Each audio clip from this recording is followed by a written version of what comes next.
So by the grace of God, working through Sadguru's Savan Kirpala,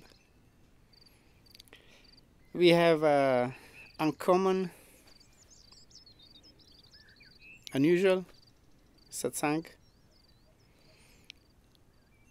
which is about another character, very important from our path, who was Baba Jaimal Singh, the master of Baba Sawan Singh. So it's our grandfather. And he was a very great meditator. He had a very special life, very special destiny. He was a soldier. He was a soldier saint. There is a biography of Master Kirpal that he calls it like this.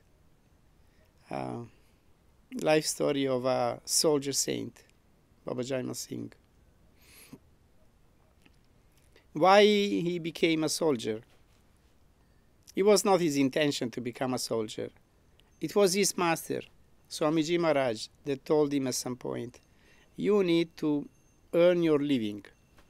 On this our path, we don't go begging like sadhus do. We live in the world and try to be out of the world. So, in your case, I don't see any other possibility. You better enroll yourself in the army and become a soldier. So this happened in Agra. So Swami Ji used to live in Agra. And how did Baba Jaimal Singh meet Swami Ji? Since Baba Jaimal Singh was born in Punjab, how did he end up in Agra meeting Swami Ji Maharaj? Well, it's a long story. He was a very keen seeker of truth since his very childhood. He went to study with, those kind of priests of the Sikh religion that teach in the Gurdwaras, the Guru Granth Sahib. So as a child, since he was born in a Sikh family, he did this. So he learned almost by heart the Guru Granth Sahib. And at some point, there was a reading from the Guru Granth Sahib that mentioned the 5 Shabads, that in order to reach Sachkhand, you have to get these 5 Shabads. So I began wondering, what are these 5 Shabads? He asked the priest. He didn't have an answer. He didn't know what they were. So he asked many people. Nobody was able to tell him what these 5 Shabads mentioned in the Guru Granth Sahib were. So he began going to see one Mahatma, then the other, asking always, what are these 5 Shabads about which it is talked in the Guru Granth Sahib? So in his quest, at some point, since nobody near his place was able to give him an answer, he began traveling extensively. So he was the oldest child of the family. I think there were some 5 children, 4 or 5 children. And his father died, so he was supposed to be the one to take charge of the family and provide a livelihood for the family, be the head of the family, since his father had died and he was the eldest child. But he told his mom, look, I'm not made really for this world, and somehow you will manage. So you take care of the family and the other children will help you. And I have to go. I feel this urge. I am a seeker of truth. So I want to go meet Mahatmas and see if I find my way. And especially if somebody tells me something about these 5 Shabads. So he went to Rishikesh eventually, Hardwar and then Rishikesh. And in Rishikesh, in the middle of the woods, he met a sadhu. He stayed with him for a few days, and eventually this sadhu was almost non-talking. He told him, in my meditation, I've had a revelation that your guru lives in Agra. So you should go to Agra and seek for your guru. Obviously, he didn't have any address, any name, nothing. But he had somehow trust in this sadhu. So he made this long journey, obviously traveling by foot. And he reached Agra after a long time. So where to go once he was in Agra? Where to look for this master that was supposed to be his master? So he went here and there, trying to see if he found about some Mahatma, something. He couldn't find anything. So eventually one day he went on the river. I think the Yamuna river is crossing Agra. So he went on the banks of the river and he was sitting there wondering, what should I do? How will I find this master? And just then, two people came and began talking about their master, Soami Ji Maharaj. So he heard them talking and he went to them and said, please, could you take me to this your guru? And they said, okay, if you wish so, you're welcome. Just follow us. So he went with them and he met Soami Ji Maharaj. So Soami Ji Maharaj, according to the Sikh customs and habits, rules, he was a bit uncommon because he was smoking hookah, which is this pipe, this Indian water pipe. So since in the Sikh religion they are against smoking, and this is very good, so he had a problem with this fact that this master is smoking. I mean, he was doing it sometimes. It was an addiction of that kind, but sometimes he would do some of this hookah smoking. And he was not a Sikh. Swami Ji Maharaj was not a Sikh, was not born in the Sikh religion. He was from a Hindu family. So he had a problem about these two topics. And he listened to his satsang, but eventually he was always in two minds, whether to accept him or not accept him. So at some point, Swami Ji Maharaj told him, I see you have problems about a number of topics here. So he said, would you like to be initiated? Eventually, he accepted to be initiated. And for him, this initiation was so powerful. The Satguru power came in such a wave, in such a strong manifestation, that he went into Samadhi and he stayed in Samadhi for 3 days. 3 days and 3 nights, continuous. And he was 17 years old. So he had such a powerful experience that after 1-2 days, the other followers of Swami Ji Maharaj asked him, where is that boy that came from Punjab?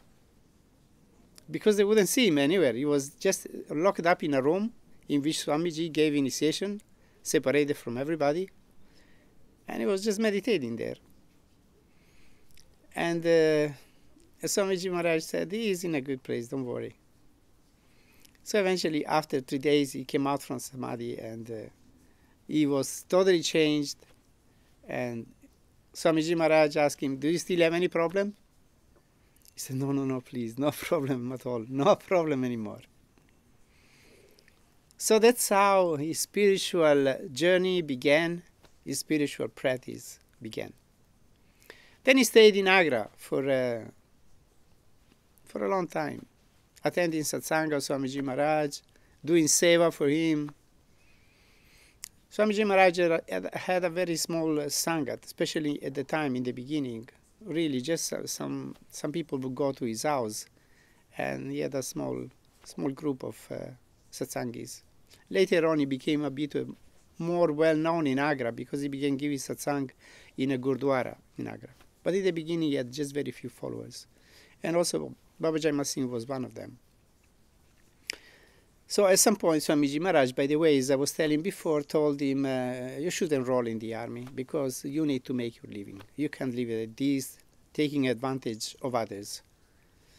So Baba Jaimal Singh accepted, and he went into the army. So he enrolled in this regiment, which was there in Agra, and he became a soldier. There is a very nice story which I want to tell about an event which is very special. One night he went to attend satsang with Soami Ji Maharaj, and the satsang was very powerful. After the satsang, he was in such a deep state of meditation. He just closed his eyes and went on meditating. He was supposed to be the guard that night. And he just forgot everything about it, and he didn't go back to the regiment. So he went on meditating the whole night. And the next morning, he went to Soami Ji Maharaj and told him, look, I didn't go back yesterday evening. I was here meditating all the time. So he said, oh, you just go back. Hope something has happened, maybe. So he went back, and he went to the one in charge, and he told him, sorry, but yesterday evening something happened to me, so I couldn't come back. I'm sorry for this, because he would get a punishment because of this. But he said, but you were here. You were doing the guard there. So he said, how possible? I wasn't here. He said, no, don't joke. You were here. I saw you. You were there. So he went and talked with somebody else, the one who was supposed to be the guard before him. He was to take the duty after that one. So he told him, what happened? Yesterday I was not here. He said, oh, you came. You came, and I gave you the passage of the duty, and you were there. So he understood that something very special had happened, that his master somehow had manifested another form of his instead, and so he didn't get any punishment. That was because the meditation which he had, it was so real, so true, so powerful, that such a phenomenon happened. And this with him happened quite a few times. So Baba Jaimal Singh was a very special person. He was in the army for 32 years of his life. Sometimes he was in the front line also. There was a kind of a war with Afghans. And in the night, he would be on duty the whole day, and in the night, he would dig a place, kind of a ditch, and he would go inside the ditch to meditate. Sometimes he would go on the other side of the army, means the line, between the two armies, two enemy armies. And he would sit there in meditation. And sometimes the Afghans, or whatever they were, this other army, they would go to him and see him sitting in meditation, even if they knew that he was the enemy. They wouldn't do anything to him because they saw him so blissful and so peacefully sitting in meditation. So he went on like this for 32 years. Eventually he retired, and he went to live near the river Beas in Punjab. Swami Ji told him to carry on his work in Punjab, and from there started all these big sangat which has come after that.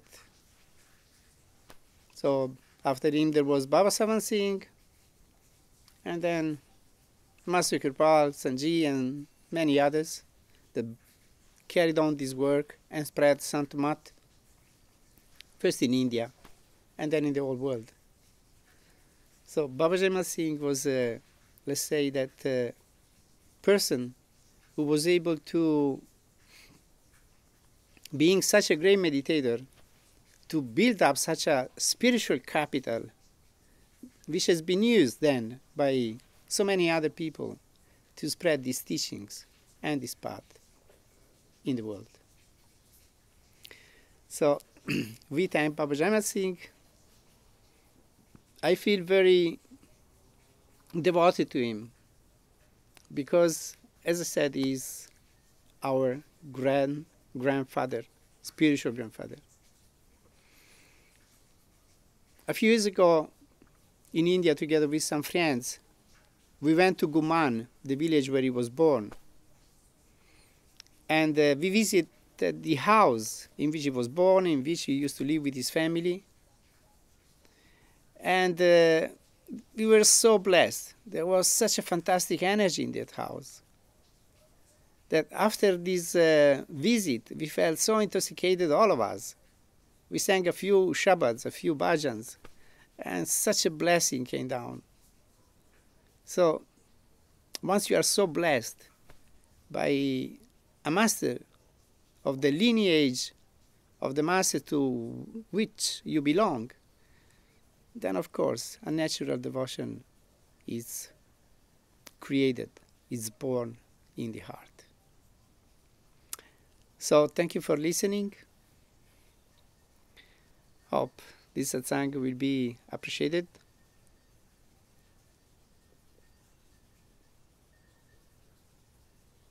Thank you.